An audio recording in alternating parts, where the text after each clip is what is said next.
तो ये सारे रीजंस थे जिसकी वजह से हड़प्पन सिविलाइजेशन का एंड हो जाता है।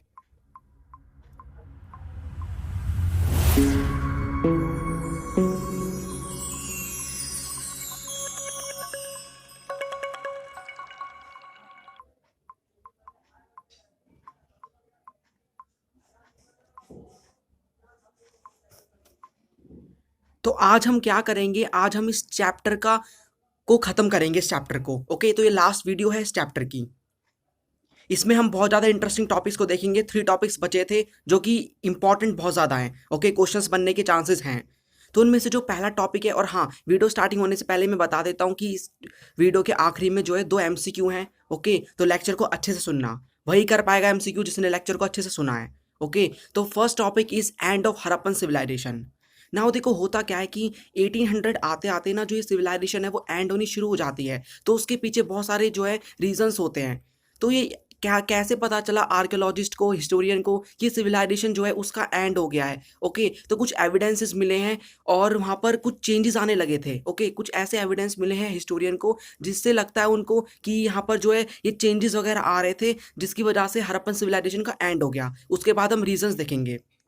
तो 1800 आते आते क्या हुआ था कि जो हड़प्पन सिविलाइजेशन में कुछ चेंजेस आने लगे थे। ओके, तो हुआ क्या था कि जो हड़प्पन साइट्स थी ना, जैसे कोलिस्तान, बाना वाली, वो अबेंडन हो गई थी, यानी खराब होनी शुरू हो गई थी। वहां पर जो भी घर वगैरह बन रहे थे, टेक्निक्स थी, वो कम होनी शुरू हो गई थी। ओके, तो वहां पर मे बी कुछ अटैक वगैरह हुआ हो। तो ये रीजंस हम देखेंगे। ये हम अभी चेंजेस देख रहे हैं कि क्या क्या चेंजेस आने लगे थे।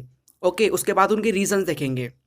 दूसरा चेंज ये था कि ना जो पॉपुलेशन थी ना वो शिफ्ट करनी शुरू हो रही थी, यानी कि जो आज का प्रेजेंट है पाकिस्तान है जिसमें लोकेटेड है हड़प्पा मोहनजोदारो, तो वहाँ से जो पॉपुलेशन थी वो हमारी किस साइड आ रही थी, ईस्ट साइड आनी शुरू कर रही थी।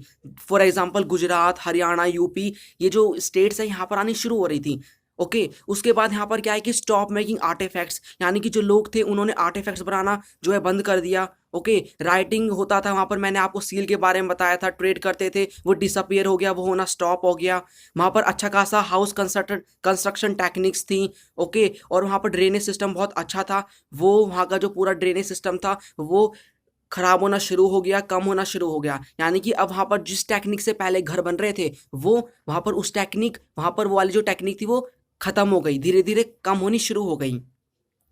अब ये जो चेंजेस आते हैं ना, इसकी वजह से ही जो हिस्टोरियन है इस वाले हड़प्पन सिविलाइजेशन को, बाद वाले हड़प्पन सिविलाइजेशन को, जब उसका एंड हो रहा था, उसको क्या कहते हैं, लेट हड़प्पन सिविलाइजेशन कहते हैं और सक्सेसर कल्चर कहते हैं। ओके, नाउ अब ये 1800 आते आते आखिरी सिविलाइजेशन को हुआ क्या। यहाँ के लोगों ने इतना अच्छा खासा सिस्टम था, ट्रेड वगैरह करते थे, आर्टिफैक्ट्स बनाते थे। ओके, तो ये पॉपुलेशन शिफ्ट होनी क्यों शुरू हो गई, यानी कि ये जो चेंजेस आ रहे थे उसके पीछे रीजन क्या क्या थे। तो ये रीजन ये थे, ये सारे रीजंस थे जिनकी वजह से सिविलाइजेशन का एंड हो गया। ओके, यानी कि कोई प्रॉपर हमें रीजन पता तो नहीं चला है, ये सारे मैंने रीजंस तो लिखे हैं। ओके, लेकिन कोई प्रॉपर अभी तक रीजन पता नहीं चला है कि किस रीजन की वजह से इस सिविलाइजेशन का अंत हो गया। ओके, बट यहाँ पर एक कुछ चीजें मानी जाती हैं कि ये कुछ चीजें रही होंगी। ओके, हिस्टोरियन मानते हैं जिसकी वजह से एक टाइम आया होगा जिसकी वजह से सिविलाइजेशन का एंड हो गया होगा। ओके, तो पहला यहाँ पर क्या है, क्लाइमेट चेंज। ओके, यानी कि क्लाइमेट चेंज हुआ होगा। ओके, वहाँ पर जो मतलब टेम्परेचर बहुत ज़्यादा बढ़ गया होगा, डिफोरेस्टेशन, जो पेड़ वगैरह हैं वहाँ पर कटने शुरू हो गए होंगे, सूखने शुरू हो गए होंगे। फ्लड्स, यहाँ पर फ्लड आ गई होगी क्योंकि वहाँ पानी के नियर ही था वो। Okay, shifting and drawing up of reverse, यानी कि वहाँ पर क्या थे, बहुत सारे रिवर्स थे। मतलब ये जो हड़प्पन सिविलाइजेशन थी ना, ये इंडस जो रिवर है, इंडस रिवर, उसके आसपास ही बसी थी यहाँ पर। ओके, और उसके आसपास ही बहुत ज़्यादा जो है नदी थी, जैसे कि सतलुज है, रवि है, ब्यास है, तो ये सारी नदीज थी, मतलब रिवर्स थी। तो मे बी ये सारी सूख गई हो, तो उनको वाटर ना मिला हो, उसकी वजह से वहाँ पर उन्होंने शिफ्ट करना शुरू कर दिया हो। ओके, दूसरी जगह पर, जिसकी वजह से इस सिविलाइजेशन का एंड हो गया। ओवर यूज ऑफ लैंडस्केप, जो धरती थी उसका उन्होंने ओवर यूज कर लिया होगा। ओके, ओवर यूज मतलब कि वहाँ पर उसको एक तरह से ज़्यादा यूज़ कर लिया होगा जिसकी वजह से उसकी प्रोडक्टिविटी कम हो गई होगी और एग्रीकल्चर नहीं होता होगा। अटैक बाय एनिमी, यानी उनके जो भी नेबरिंग स्टेट्स होंगे, किंगडम होंगे, वहाँ पर उन्होंने उन पर अटैक कर दिया होगा जिसकी वजह से वहाँ पर काफ़ी लोग मर गए थे। तो ये सारे जो है रीजंस है जिसकी वजह से इस सिविलाइजेशन का एंड हो जाता है। नाउ अब हम क्या देखेंगे, अब हम ये देखेंगे ना कि बहुत सारे जो हिस्टोरियन थे उनका कॉन्ट्रीब्यूशन था हड़प्पन सिविलाइजेशन को डेवलप करने में, डिस्कवर करने में। ओके, यानी कि अब देखो सिविलाइजेशन बस तो गई, लेकिन अब हमारे जो लोग हैं ना, जब हम ब्रिटिशर्स के अंडर थे, हमारे ऊपर कॉलोनियल रूल था, तो कुछ ऐसे ब्रिटिश साइंटिस्ट थे हिस्टोरियंस थे जिन्होंने क्या किया था, जो ये हड़प्पन सिविलाइजेशन थी उसको डिस्कवर किया था, जिससे हमें पता लगा है, जिसकी वजह से ये बुक्स लिखी गई हैं। ओके, तो ये जो भी मैंने आप तक अभी आपको पढ़ाया ना, ये जो बुक लिखी है आपकी, चैप्टर लिखा हुआ है, ये उसी के बेसिस पे लिखा है। कोई ना कोई तो डिस्कवर करेगा ना, तो डिस्कवर उनके बारे में पढ़ते हैं। तो पहले हैं अलेक्जेंडर कनिंघम। ओके, तो ये कुछ बेसिक्स है उनके बारे में, डेट्स इतनी इंपॉर्टेंट नहीं है, बस एक बार देख लेना। तो इनका नाम था major general sir Alexander Cunningham. Okay, तो अलेक्जेंडर कनिंघम थे, इनका बॉर्न देख लेना, डाइड है, नेशनलिटी ब्रिटिश थे ये। ओके, और एक ये इंजीनियर आर्कियोलॉजिस्ट थे, आर्कियोलॉजिस्ट। नाउ हमारे लिए जो मेन है वो है उनका कंट्रीब्यूशन। तो देखो, इन्होंने क्या किया था, एएसआई बनाया था। एएसआई क्या है? Archaeological survey of India. Okay, archaeological survey of India है क्या? ये एक ऐसा ऑर्गेनाइजेशन है इंडिया का जो क्या करता है, रिसर्च करता है और कंजर्व करता है हमारे कल्चरल मोमेंट्स, यानी कि हमारी ऐसी जगह जो कि हमारे कल्चर से लिंक्ड है। फॉर एग्जांपल जो भी हड़प्पन साइट्स होंगी, ताजमहल, कुतुब मीनार, ये हमारे कल्चर से रिलेटेड है ना, हमारे मॉन्यूमेंट्स है। तो ये जो एएसआई है, आर्कियोलॉजिकल सर्वे ऑफ इंडिया, ये इनको प्रोटेक्ट करता है। तो इसको फाउंड किया था 1861 ने, 1861 में अलेक्जेंडर कनिंघम ने ही इनको फाउंड किया था। ओके, और यही जो है पहले उनके आर्कियोलॉजी डायरेक्टर जनरल भी बने थे। ओके, तो अगर क्वेश्चन आता है who was the first director general of ASI, that was Alexander Cunningham. तो पहला कंट्रीब्यूशन तो उनका ये हो गया कि उन्होंने एएसआई बनाया था, जो कि एक ऑर्गेनाइजेशन है, अभी भी इंडिया में वर्क करता है। और एक किस मिनिस्ट्री के अंडर आता है? Ministry of culture. बहुत सारी मिनिस्ट्री है ना इंडिया में। दूसरा उनका ये जो कंट्रीब्यूशन था वो ये था, he studied artifacts of Harappan civilisation and research much and draw many conclusion. उन्होंने बहुत सारे जो आर्टिफैक्ट्स थे, यानी कि ऐसे सामान जो हाथों से बनाए जाते हैं, उनको उन्होंने क्या किया था, स्टडी किया था, और उनके बेसिस पे उन्होंने बहुत सारे कंक्लूजन बनाए थे कि वो ये करते होंगे, इसका इस तरह से बनाते थे, ये सारी चीजें। ओके, तो ये इमेज है अलेक्जेंडर कनिंघम की। ओके, दूसरा दूसरा है John Marshall. Okay, John Marshall. तो ये जॉन मार्शल, ये कुछ बेसिक है उसकी तरह। ओके, जैसे मैंने आपको पहले बताया था, एक बार देख लेना, ज़्यादा इंपॉर्टेंट नहीं होती हैं डेट्स, बस एक बार आपको देखना होता है। ओके, यहाँ पर जो है ये किसके लिए जाने जाते हैं? एक्सावेशंस, यानी कि खुदाई वगैरह इन्होंने की है, डिस्कवरी यहाँ पर की है इन्होंने। हड़प्पा, मोहनजोदारो, सांची, सरनाथ, ये हम 4th चैप्टर में पढ़ेंगे, सांची वगैरह बुद्धिस्ट साइट्स है ये। He was the first professional director general of ASI. यानी कि देखो, ये क्या थे, ये जो अलेक्जेंडर कनिंघम थे ना, ये भी डायरेक्टर जनरल थे एएसआई के, लेकिन पहले थे। ओके, ये जो जॉन मार्शल, ये भी पहले डायरेक्टर जनरल थे, लेकिन ये क्या थे, प्रोफेशनल नहीं थे। यानी कि यहाँ पर इतने ज़्यादा इनको नॉलेज नहीं थी, पढ़े लिखे इतने नहीं थे, लेकिन इनको बहुत ज़्यादा नॉलेज थी। और ये बहुत ज़्यादा, इनको देखो बहुत ज़्यादा नॉलेज थी, जॉन मार्शल हैं, और ये बहुत ज़्यादा पढ़े लिखे थे, प्रोफेशनल थे। यानी कि जिस काम के लिए एएसआई बनाया गया ना, उनको उस काम में इनको डीप नॉलेज थी as compared to Alexander Cunningham. That's why he is known as the first professional director general of ASI, और Alexander Cunningham first director general of ASI. तो इनका कंट्रीब्यूशन क्या क्या है? तो कंट्रीब्यूशन इनका क्या है कि ही एक्सावेट हड़प्पा मोहनजोदारो। सिंपल है। ओके, सो छोटी सी ट्रिक बता देता हूँ, और किसी का भी कंट्रीब्यूशन आता है ना, तो ये लिख देना कि उन्होंने एक्सावेशन करी है, बड़ी बड़ी साइट्स का नाम लिख देना, हड़प्पा, मोहनजोदारो, और उन्होंने जो है आर्टिफैक्ट्स वगैरह है उनको फाइंड किया है। ओके, बट थोड़ा बहुत जो इनकी स्ट्रैटेजी है वो डिफरेंट है हर किसी की। तो ये क्या आते, he was very interested to find things of everyday life such as utensils, pots, agriculture and occupation.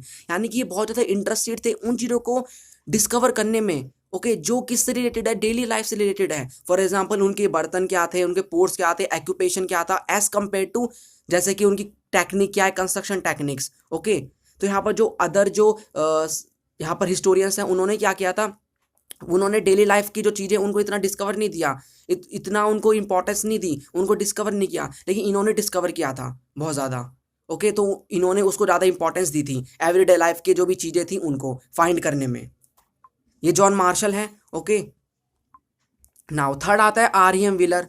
RM. Wheeler. Okay, तो ये कुछ बेसिक्स हैं, ये भी ब्रिटिश थे, सारे ब्रिटिश थे। ओके, जब हमको ब्रिटिश रूल के अंडर थे ना, जब ये सारे साइंटिस्ट जो थे इन्होंने डिस्कवर की थी।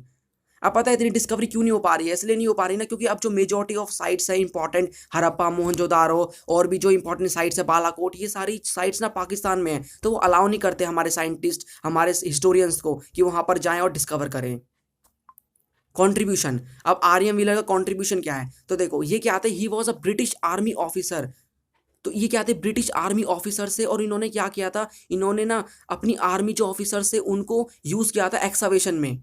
ओके, यानी इन्होंने ये भी, ये मतलब ब्रिटिश की जो आर्मी थी उसके हेड थे, तो इन्होंने क्या किया था, अपनी जो भी आर्मी थी ना उसको यूज़ किया था एक्सावेशन करने के लिए, खुदाई करने के लिए, छानबीन करने के लिए। Okay, he provide evidence about fortification in Harappan civilisation.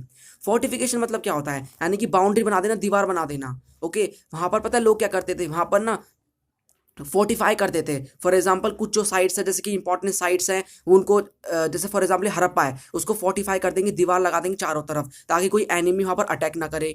Okay, वहां पर जानवर वगैरह जो है एग्रीकल्चर फील्ड्स को डिस्ट्रॉय ना करें।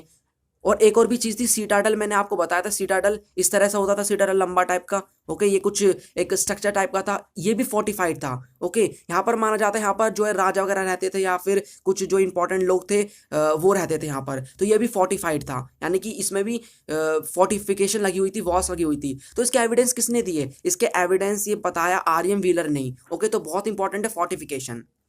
ही use scientific methods in excavation. इन्होंने साइंटिफिक जो मेथड्स है उनको यूज़ किया था एक्सकवेशन में, छानबीन में। इन्होंने क्या किया था, बहुत सारे साइंटिफिक मेथड्स को यूज़ किया था, अच्छे अच्छे मेथड्स को यूज़ किया था। ओके, नाउ अब हम क्या पढ़ेंगे, अब हम ये देखेंगे ना कि जो ये लास्ट टॉपिक है। ओके, तो यहाँ पर हम देखेंगे कि कुछ ऐसे एविडेंस मिले ना जिससे हम पता लगा सकते हैं हड़प्पन सिविलाइजेशन के जो लोग थे उनकी रिचुअल प्रैक्टिसेस, यानी कि कौन कौन सी ऐसी चीज़ें मिली हैं जिसके बेसिस पे हम कह सकते हैं कि वहाँ के जो लोग थे वो ये जो चीज़ें हैं वो उनके रिलीजन से कनेक्ट थी, पूजा पाठ से कनेक्टेड थी। ओके, तो कुछ चीज़ें मिली हैं, मैं आपको इमेजेस के थ्रू दिखाऊंगा, अच्छे से समझ में आ जाएगा। ओके, नाउ यहाँ पर ये सारे एविडेंसेस हैं, तो वहाँ पर क्या क्या चीज़ें मिली है। ग्रेट बाथ, ग्रेट बाथ में क्या था, उनका ये मानना था कि जो ये बात है उसमें ये जो बात है ना ग्रेट बाथ, इसमें कोई भी अगर नहा लेगा तो क्या होगा, उससे उनके सारे पाप वगैरह धुल जाएंगे, ये था। तो यानी कि क्या है, उनके रिचुअल प्रैक्टिसेस को शो करता है। Seals showing plant and animal motif, तो वहाँ पर क्या मिले हैं, कुछ ऐसी सील्स मिली है ना जिसमें प्लांट और एनिमल का मोटिव है, मतलब कि वो बने हुए हैं, वहाँ पर कड़े हुए हैं। ओके, कोई पत्थर वगैरह मिला होगा जिसमें प्लांट का मोटिव और एनिमल का मोटिव है, यानी कि उनको भी पूजा करते होंगे। ओके, एक वन हॉर्न एनिमल मिला है। वन हॉर्न एनिमल क्या है, एक सींग वाला एनिमल, ये रहा एक सींग वाला एनिमल मिला है वहाँ पर, देखो इसका एक सींग है यहाँ पर। ओके, उसके बाद यहाँ पर क्या है, प्रोटोशिवा। प्रोटोशिवा इंपॉर्टेंट है, देखो प्रोटोशिवा क्या है, प्रोटोशिवा ने एक शिवा टाइप की एक इमेज वहाँ पर मिली है। वहाँ पर ना एक आदमी टाइप का कोई बैठा है, एक क्रॉस लेग करके, अपने लेग को क्रॉस आलती पालती मार के एक तरह से, है ना, वहाँ पर बैठे हैं योगिक पोस्टर में, जैसे योग नहीं कर रहे वैसे, तो ये इनको नाम दिया प्रोटोशिवा, आर्कियोलॉजिस्ट ने नाम दिया प्रोटोशिवा। ओके, वहाँ पर मदर गॉडेस मिली है, मदर गॉडेस। ओके, ऐसे करके मतलब एक मदर गॉडेस मिली, एक मूर्ति मिली है जिनको वो मानते थे कि उनकी एक ये गॉड हैं। ओके, लिंगा मिला है, लिंगा मतलब ये शिवलिंग है अपना। ओके, जो शिवलिंग होते हैं अपने वो ये शिवलिंग, तो वहाँ पर ये भी मिला है शिवलिंग, तो यानी कि वो उसी पूजा करते होंगे। एक प्रिस्ट किंग की मूर्ति भी मिली है जो कि बहुत इंपॉर्टेंट है, प्रिस्ट किंग। ओके, तो ये प्रिस्ट किंग की वहाँ पर मूर्ति मिली है, तो वहाँ पर यानी कि इससे पता लगता है कि वो उनकी भी एक तरह से पूजा करते होंगे, जब भी तो उन्होंने मूर्ति बनाई है ना, यानी कि कहीं ना कहीं ये उनके कल्चर से रिलेटेड है, रिलीजन से रिलेटेड है। ओके, तो ये सारे क्या थे, कुछ एविडेंसेस थे जो कि हमें मिले हैं, जिनके बेसिस पे पता लगाया जा सकता है उनकी रिचुअल प्रैक्टिसेस। अगर क्वेश्चन आता है तो 8 मार्क्स में सारे पॉइंट लिख देना। ओके, तो ग्रेट बात के बारे में थोड़ा एक्सप्लेन कर देना, सील्स वगैरह इनके बारे में, कि सील्स वगैरह मिले थोड़ा अपने आप से, वन हॉर्न एनिमल मिला है, प्रोटोशिवा वहाँ पर मिला है, मदर गॉडेस, सारी चीज़ें। Now as I said earlier कि हम क्या देखेंगे, क्विज देखेंगे, दो दो क्वेश्चंस देखेंगे, प्लीज़ इसको जरूर अटेम्प्ट करना। ओके, और कमेंट बॉक्स में अपना स्कोर भी लिखना। नाउ देखो, who was the first director general of ASI, पहला डायरेक्टर जनरल। याद रहे, यहाँ पर मैं प्रोफेशनल नहीं पूछ रहा हूँ, मैं पूछ रहा हूँ director general, first director general. इनमें से ऑप्शंस हैं। ओके, सेकंड क्वेश्चन है, नेम द स्टैचू, हाँ statue which was cross leg in a Yogi poster, यानी कि एक ऐसा स्टैचू मिला है जो कि क्या है, क्रॉस लेग में बैठे हुए हैं और एक योगी की पोस्टर में है, यानी कि ऐसा लग रहा है कि आलती पालती मारी योगा टाइप का कर रहे हैं। तो इनमें से जो है कौन सा है वो। ओके, मदर गॉड ऐसा, ग्रेट बात है, प्रिस्ट किंग, प्रोटोशिवा। ओके, तो मैं चाहता हूँ इस वीडियो को आप प्लीज़ ज़्यादा से ज़्यादा